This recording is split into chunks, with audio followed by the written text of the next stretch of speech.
From the Personal Diary of Annabelle McGregor. January 7th, 1932. Garrus came home today. He seemed paler than he used to, much more quiet. I wish there was something I could do. I wish I could bring him back to us. But he's gone.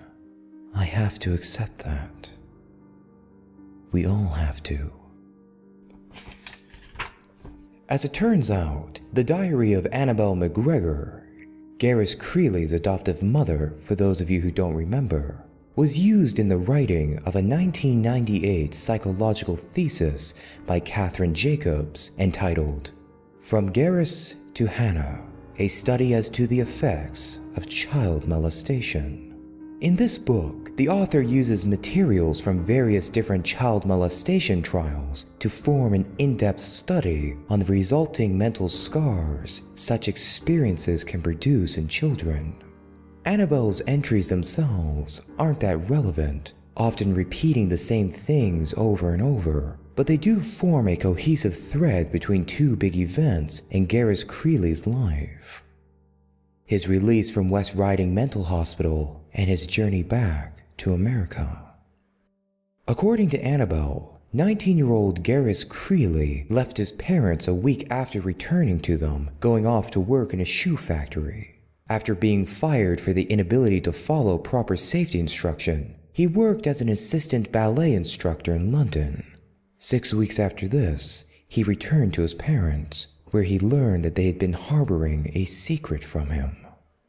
After Sheridan, his previous adoptive father, had died, Garrus was left to inherit all of his belongings. This included the expansive novel, Puppets, and the script and score for Puppet Master, the musical version of the same novel.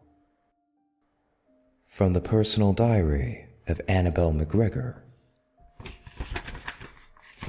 September 18th, 1932. Garrus called to tell us that he was leaving. We asked when he was going to come home, and he hung up after that. It's been 4 days, and I'm beginning to believe that I won't see him ever again. Not much is known about Garrus Creeley after that. The next existing record of him is in a financial statement in 1933 concerning an injury for a choreographer for the Puppet Master's regime. It would appear that Garrus was continuing his adoptive father's work. Why on earth Garrus Creeley would drop everything in his life to continue the work of his childhood rapist is beyond all logical comprehension. One reason could be that he wanted to understand his father more. He was, after all, Sheridan's son. Perhaps he understood how much Puppet Master had meant to him and had devoted himself to polishing up the production. In Catherine Jacobs' book, she details a great many examples of this. In the letter from Garrus to the aforementioned choreographer, he writes, "I hope to enliven the production with a bit of playful mystery, such as the essence of the original novel format." I don't have the complete manuscript for Puppets, though Catherine Jacobs apparently does a small snippet of about 200 pages. God only knows how she acquired this. She lists a total of 17 excerpts in her book. From what I've read, the prose of Puppets is very difficult to comprehend. One might assume that Sheridan hadn't ever stopped writing it and had never revised. The story itself follows the main character, Marauder Abensis, as he goes off on an adventure to explore his own sexual agenda upon the request of a puppet that he meets in a dream. To get a feel for the odd, flowery nature of the writing, here's an excerpt. The puppet was as black as night upon the winter eyes of Lamistide, light and airy, yet weak and bitterly sharp. Upon sensing the figure's wooden presence, he scattered himself about the room, unable to find a proper door or window to relieve his urge to escape the angry monstrosity. His eyes danced along the riverway of contempt, stealing glances of the form that beckoned for him to remain motionless. Defeated, he rested himself within his own terror, bending as he slipped into his remorse and fear. I have nothing to work on but the vague points provided by Miss Jacobs for this assumption, but I gather that Garrus used his inheritance to fund the production of the Puppet Master's regime. In the box, 34 Creeley Right, I found a small folder full of production notes from Garrus that I had glossed over in my previous search. Nothing of great importance stands out, other than the pitch Creeley used to gain attraction of several theater owners who were interested in housing the production. In this, Garrus describes the show as upbeat, fraught with flowery production numbers, and a moral all ages can relate to. I feel like this is a good time to bring up my meeting with Miss Alice Corley James. I made sure to phone her grandchildren for permission to visit, for which I was declined 3 times. After I sent the cake, they understood my persistence, and I was granted access. It was a 6-hour drive to the home of Alice Corley James. Her granddaughter was hospitable enough. Well, as hospitable as someone can be when they obviously don't want you in their house. She took me to the living room and offered me some cake, which I declined. A few minutes later, I met Alice, who limped her way onto the couch with a plate of cake in hand. I tried speaking with her, but she refused to talk to me until she had finished eating. I took an instant liking to the old bat, nutty as she was. Throughout the following Q&A, Alice made it very apparent that she had reviewed her facts. They seemed rehearsed and tired coming from her lips, but I didn't think much of it. From the Testament of Alice Corley James. How old were you when you saw the Puppet Master's regime? 9. I had just turned 9 that Wednesday, and we were going to have a party the following Saturday. What do you remember about the production? I don't truly remember a lot about the show. I was young, hyperactive, and I was bored. Bored to tears by the entire thing. It was so very monotonous and so blandly staged. I recall watching the 3 kitties dancing the exact same motion. Twist, tap, twist, tap, for almost 4 minutes, all while the ensemble walked in crisp lines. It was so awkward. That little boy playing the main character, Maurice something or other, was a bit quiet if you asked me. He sort of mumble-spoke, squinting the entire show. Those vague, squinty eyes were bland too. I fell asleep halfway through Act 1. And do you remember the end to Act 1? No. When I woke up, my parents were dragging me out of the theater. I spent the next 3 hours waiting by the street with my mother while my father searched for his brother. Uncle Devon was the assistant choreographer, you see. He died backstage. I think a lift or something collapsed? I don't know. It was only when I was 30 that they actually tell me what happened. Though, I remember that they never acted the same again. Did your uncle keep any documentation of his time working on the production? I wouldn't know. We weren't all that close to him, you see. If he did, where could I find those documents? Either they're still at the theater, or my father... Oh, yeah, my father probably had them. I remember the policeman delivering the box to us. Your best chance of finding it would be in the attic. We moved all my father's old office documents into a red... Yeah, it was red. A red chest. If it isn't there, it was most likely thrown away.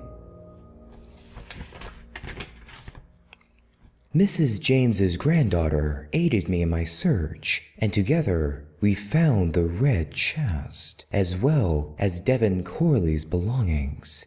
They had been shoved into a small storage crate within the chest, sloppily strewn in wrinkled chunks of paper. I offered Alice the opportunity to rifle through the crate, but she politely shooed me out of her house before asking for another piece of cake. At first, I couldn't make much sense of the contents within the box.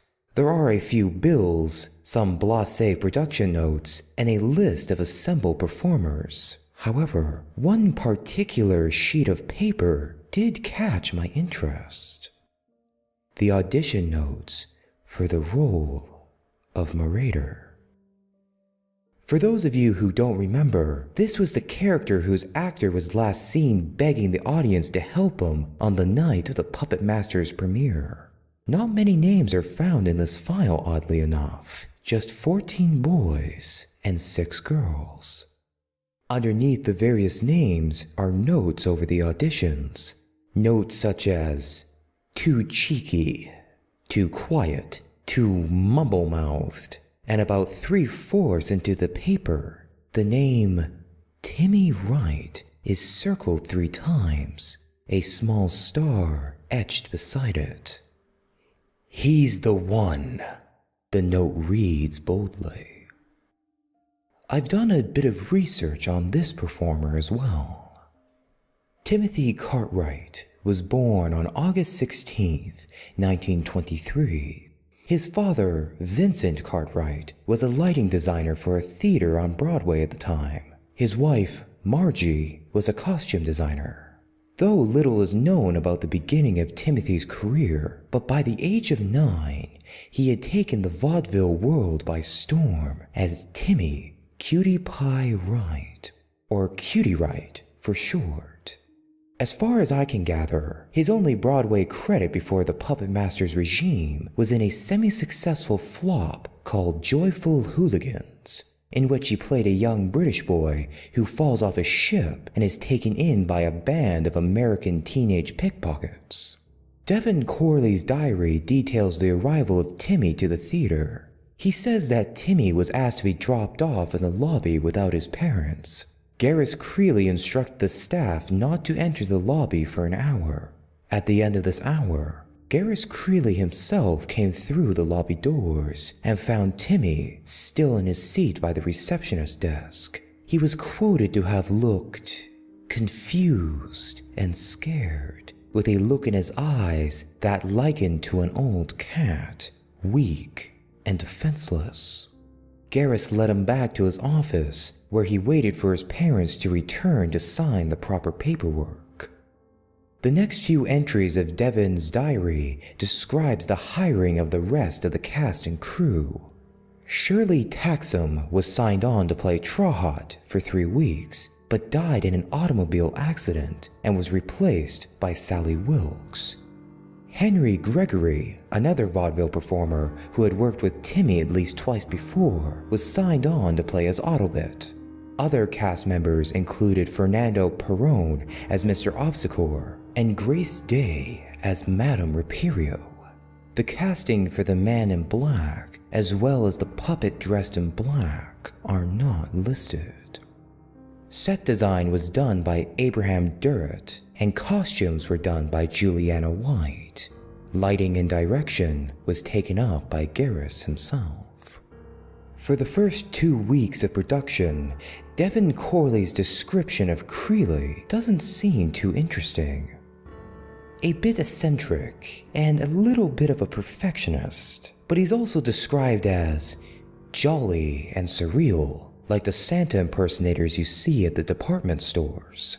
He was always cracking jokes and for the most part had a good attitude. However, as innocent as his behavior seems, even from the beginning, he has a strange obsession with Timothy Wright. Corley details an instance where Timmy was clearly getting the choreography wrong, and yet Garrus berates the other children for messing him up. From Devon Corley's perspective, he coddles the boy and barely even directs him. Now, as light-hearted as he was, Garrus Creeley was also a rather strict director. Corley claims that each of the cast members was to arrive at 4 in the morning, 2 hours before crew arrived, simply for vocal exercises and warm-ups. One entry states that the assemble was placed into 3 lines, and the children were lined up in front of Mr. Creeley, who would spend 15 minutes going over the same tap routine each morning. He always had Timmy do it first, and then the others were to follow. Afterwards, everyone was to gather in a circle for vocal warm-ups. It would start by going through their ranges. Then Garrus had us do that awful dance. There were to be 2 circles, one inside of the other, and the cast would hold hands. Then both circles were to dance around in opposite directions. The outer circle began the chant first, crying out, "Semente! Semente!" while the inner circle yelled out, "Frela! Frela!"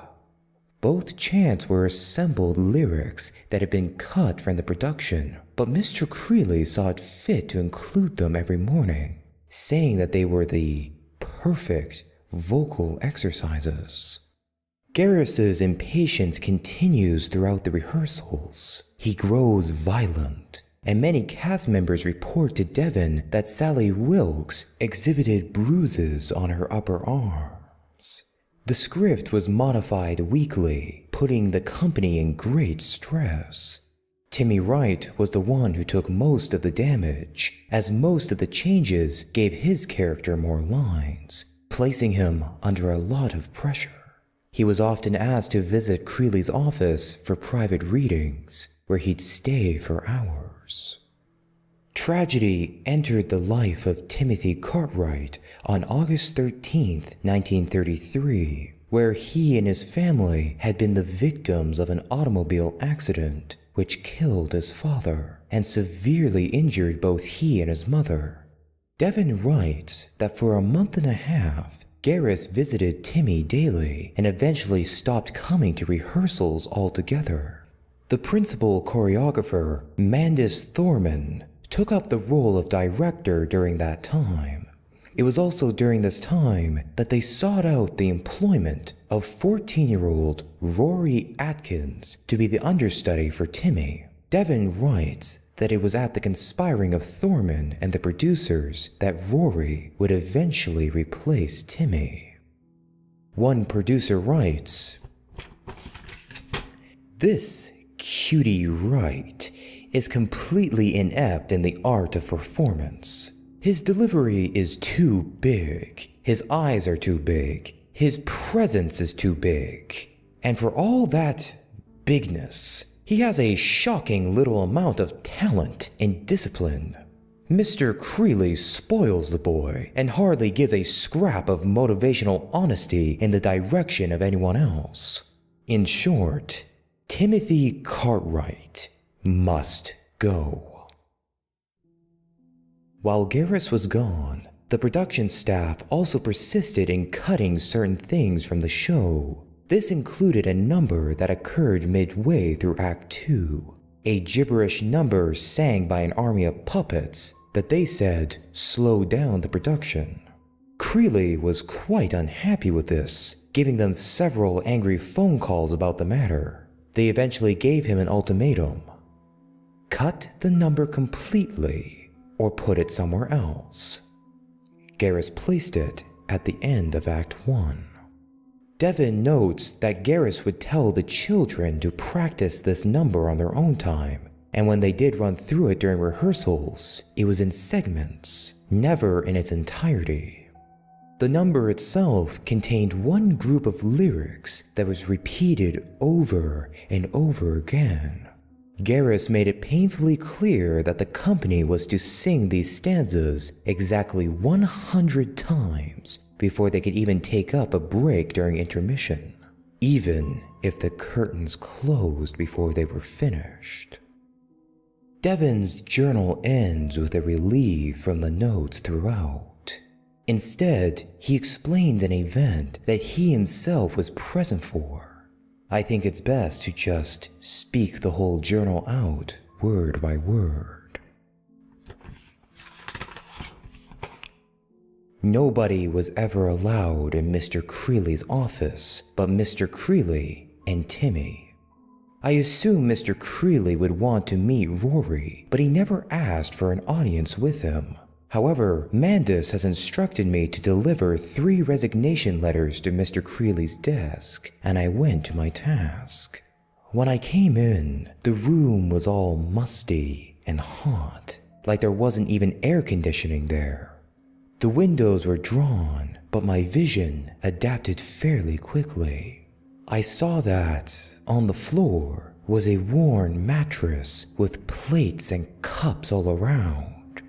I blinked in surprise. Rushing over to the bedding, I saw that it had definitely been in use for quite a while. I wondered in astonishment if Mr. Creeley had been living in the theater. When I considered the idea, I did recall that he put all of his money into this show, and we never heard him ask us to send papers to his house, only to his office.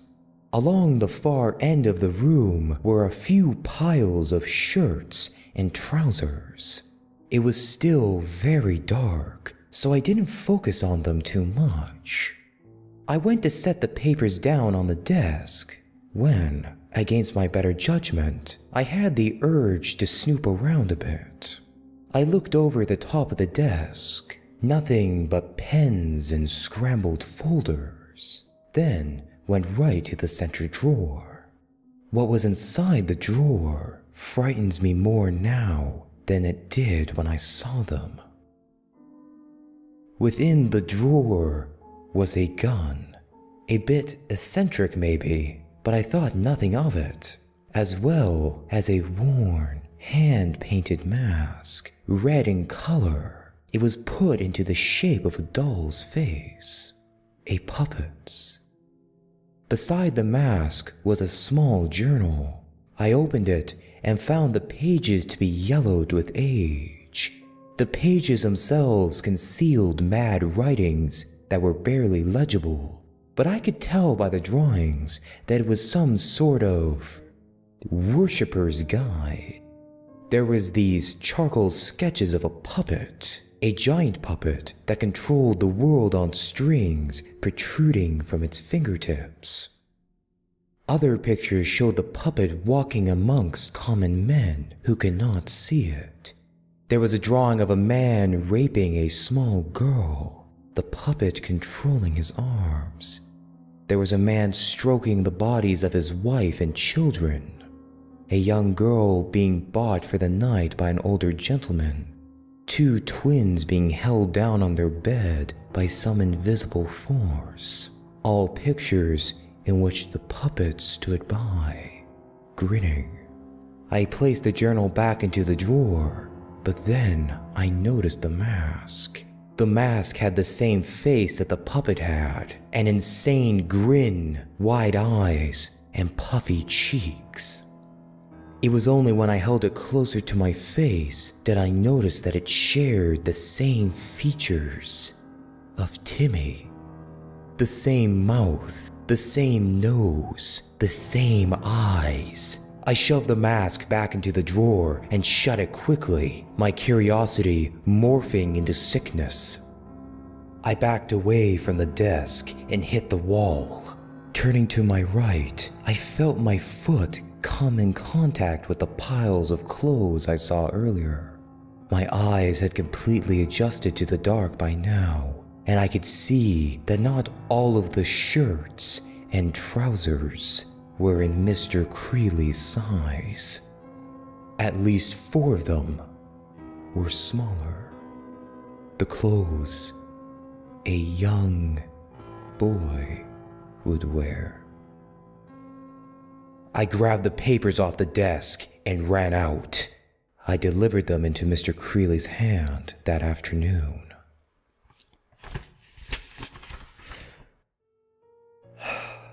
Dear God. After that, there are 7 blank pages in the journal of Devin Corley. There are no more entries.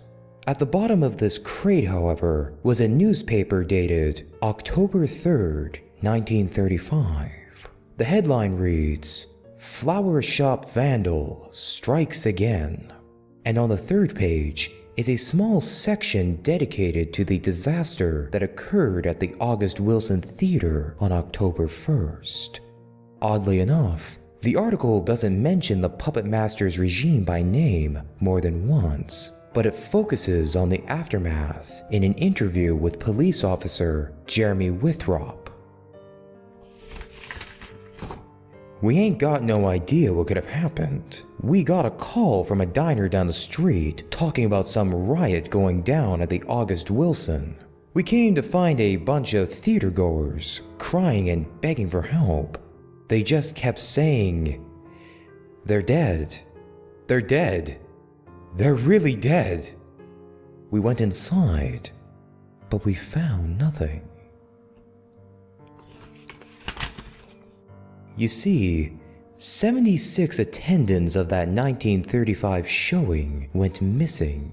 98 if you count the theater company whose bodies were never recovered from the stage, though many testified to have seen them die. Others claim to have seen people collapsing in the aisles. When police investigated the theater, they saw that one of its lifts backstage had collapsed, but there were no traces of anyone there. The only body recovered was that of Garris Creeley. He had been found in his office, a bullet in his head. Other than that, nothing. No blood, no struggles. Those 98 people were never seen again. After that, there's nothing left in the crate but barely visible photos of cast members and fabric samples for the costumes. At this point, my investigation to the puppet master's regime ended. Or at least, the historical investigation. Do any of you remember the revival of Puppet Master I mentioned in my first entry? Well, the first preview performance will take place in Chicago on September 18th, and I've already booked balcony seats. I will be attending this showing where I will record the audio and take notes on the production. I'll do a detailed run-through of the production the day after I see it. Investigation will resume next week. Thank you.